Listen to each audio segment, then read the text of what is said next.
These days, it's hard to date anyone in real life first. There's usually some kind of app that you both match on, then the short period of profile stalking you do to make sure they're not a serial killer trying to catfish you, and then maybe you consider meeting up in real life. Only after you've shared your location with all of your friends first, of course. But as annoying as all the warnings from parents are about meeting somebody from the dark web, in this digital age, you have a high chance of swiping right on the worst last date of your life. Today, we're talking about an American serial killer named Khalil Wheeler-Weaver, who used dating apps to catfish and stalk his victims into their final moments. Khalil Wheeler-Weaver, born April 20th, 1996, was a typical quiet guy to anyone that knew him. He lived in a small city called Orange, just outside of Newark, that fit within a 2-mile radius. Weaver had a few friends, but he wasn't very active in his community. But the few friends Weaver did have sung nothing but his praises, saying that anytime he opened his mouth, he was the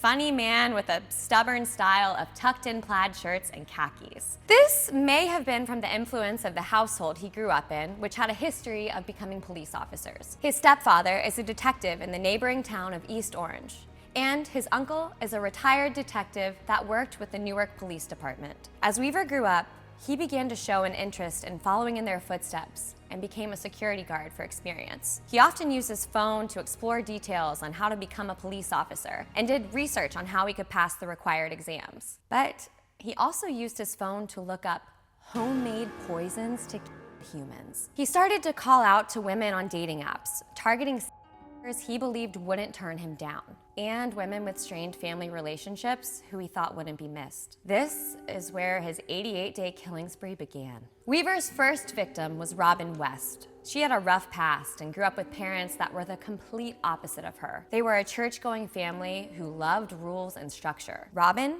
was adventurous. She began to work as an exotic dancer at a club in West Philadelphia. She worked with longtime friend Nisha Patterson. Nisha suggested that the girls take a trip at the end of August 2016. Robin was game, so the two took off to New Jersey, where once they ran out of cash and a place to stay, they decided to walk the streets for the night. It was at this moment that they'd meet Weaver, and he called out to Robin. After Robin got in the car, Nisha recorded the car's license plate. Weaver drove them to an abandoned house in the city, spent an hour inside, and left at 1:27 a.m. with the building burning behind him. He drove down the road, passing his own house, then turned back to the scene of the crime. He watched as firefighters put out the building and discovered the unrecognizable body. But this wasn't enough to satisfy Weaver, so he decided to go after a new victim, Joanne Brown. Joanne, like Robin, had a difficult time growing up in her home. Her family moved to Newark when she was 5, and she often got into trouble after developing bipolar disorder and schizophrenia. When she grew up, she turned to drugs to ease the pain and worked as an exotic dancer for nearly a decade. On October 26, 2016, Joanna was hanging out with friends near Popeyes. Weaver arrived and called out to Joanne. Before leaving with clients, Joanne used to always call her friend Amina and give her whereabouts and the time that she expected to return. One of her friends needed to use her phone though, so she didn't do that this time. After leaving with Weaver in this car, she asked to borrow his phone for a quick call. She made a call to Amina, which left a location pin on Weaver's phone to the abandoned warehouse that he was taking Joanne to in Orange. He took Joanne inside, wrapped her head in duct tape from her eyes down to her chin, and strangled her with a jacket. He left her body on the landing of the stairs before leaving at around 3 p.m. Weaver was still hot on his lust and streak for death, but he was young and became attracted to an older woman named Tiffany Taylor, who would prove to throw a wrench in his plans. Tiffany was a strong woman who grew up in Jersey City with her mother before moving to Orlando, Florida. She attended Valencia College, where she studied psychology and music and even danced professionally in stage shows in her 20s. But after 2 years in Florida, she got pregnant, left college, and moved back to New Jersey, where she began working as a sex worker. When Tiffany was 33, she met Weaver through a friend. Weaver at the time was only 20 and had a desperation about him when talking to Tiffany. He kept asking her to have sex with him, but she continually refused. But Weaver kept pestering and told her he'd even pay her for it. And she finally agreed, but not for the sex.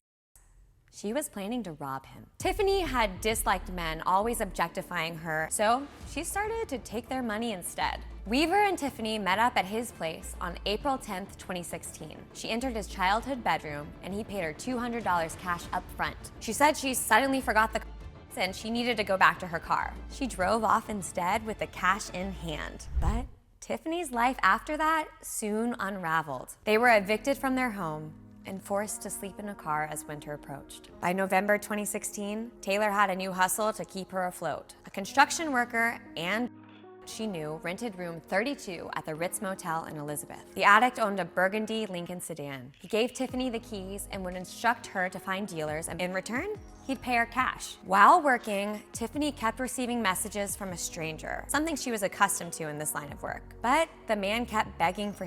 When Taylor switched phones, he found her new number and kept texting. As she kept declining, the amount of money he offered kept rising. Tiffany finally agreed to meet him on November 15th, 2016. The stranger arrived at the Ritz. He wore a ski mask, something Tiffany said didn't faze her because in that city, lots of people wore ski masks during the winter months. Tiffany drove the Lincoln away from the Ritz and the man rode in the passenger seat. He asked her to pull over so he could take a leak, which was a lie. Tiffany blacked out as he bashed her over the head with the handcuffs he had concealed. When she woke up, she was suffocating in the back seat as the man had her neck in a chokehold while he sat on top of her and pinned her down. As she regained consciousness, the man removed his mask to reveal that it was Weaver. She tried to stay on Weaver's good side, but in her mind, the wheels were turning. She kept talking and brought up their conversations on her phone. She said all the evidence was there and it even had his Facebook account, address, and the name all saved. But my phone isn't here, she said. It's back in room 32, back at the Ritz. He started up the car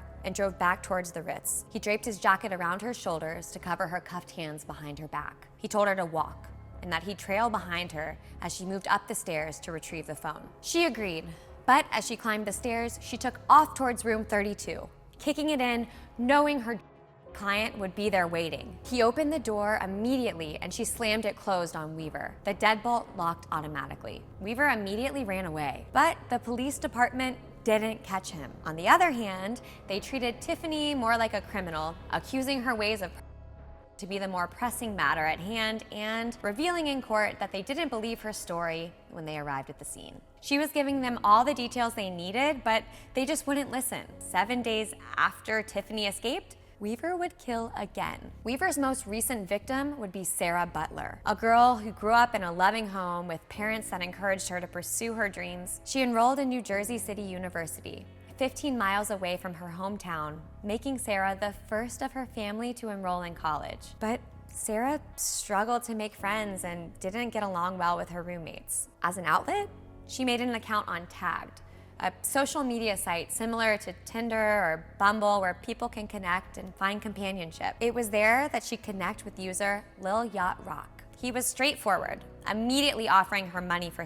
Sarah wasn't into it at first, but he persisted. He asked her how much she'd want.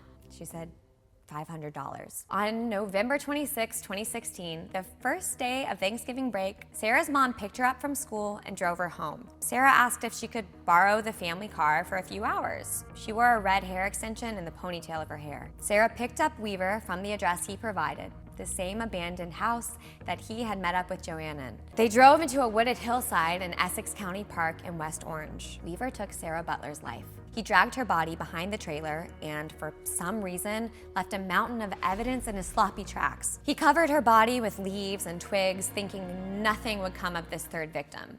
But Sarah's family of powerful women would soon turn Weaver's situation from hunter to hunted. When Sarah didn't come home, her sister Basanya started contacting friends asking if they'd seen her. 3 days after Sarah's family reported her missing, their family car that Sarah had borrowed was found tucked behind an old factory 4 miles from their family home and 6 blocks from Weaver's house. The women of the family decided to take matters into their own hands when police continually brushed aside their worries and pleas to help them. They went home and logged into all of Sarah's electronic devices, looking for clues. Laptops, Facebook, everything.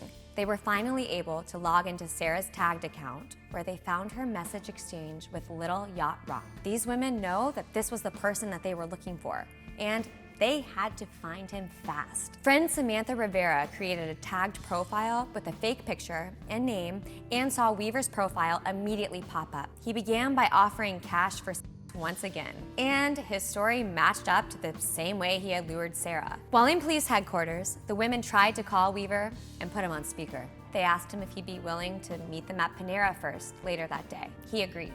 Authorities thought it was too dangerous for the three women to go alone, so they sent 2 detectives in their stead. When the detectives got there, they immediately found Weaver and questioned him. He was honest and gave his real name, but they had no evidence of a crime or reason to consider him a suspect, so they let him go. Meanwhile, authorities had used Sarah's iPhone tracking to pinpoint her last location near the reservation that she had disappeared at. On December 1st, the police finally found her body lying in weeds by the valet parking lot. While there was a mountain of evidence linking Weaver to these crimes, police found it hard to keep him behind bars. It wasn't until they had found Sarah's body and were able to access the GPS on his phone that they had a solid enough case to accuse him of murder. They brought his internet search history that included hits like ways to kill people with bleach from his phone, or the not so coincidental location matchups that he had to locations of all of the dead bodies because he had kept his phone on the entire time. But it wasn't just all this data that brought Weaver to justice. It was women who stayed connected to each other. Nisha recorded Weaver's license plate. Joanne called her friend, connecting a trail to the warehouse that her body would be abandoned in. Sarah's sister and mother took matters into their own hands when they lured Weaver out and caught onto his serial killer pattern. Then, 3 weeks after she had narrowly escaped death, Tiffany read the newspaper about how Weaver had been arrested and took all the courage she had to approach the lead prosecutor after Weaver's first hearing. Nobody had believed her until now, but she felt that things would be different this time in Prosecutor Wells' hands. With her testimony, the prosecution was able to tie together all the loose threads in Weaver's killing spree: his phone, catfishing, strangulations, and use of tape and plastic in his murders. Weaver was found unanimously guilty by a jury and sentenced to a 160-year sentence for the murder of the 3 women and attempted murder of a 4th. Prosecutors are still looking into other cases that may have been Weaver's undocumented victims. Recently, they believe that they may have discovered a 5th victim, a 15-year-old girl named Mawa Dumbia. Remember, y'all, the next time you chat with someone you've swiped right on, think twice before you consider meeting them in person, and don't forget to send your location to your closest friends. I'm Lindsay. Thanks again for watching Killer Bites. We'll see you next time.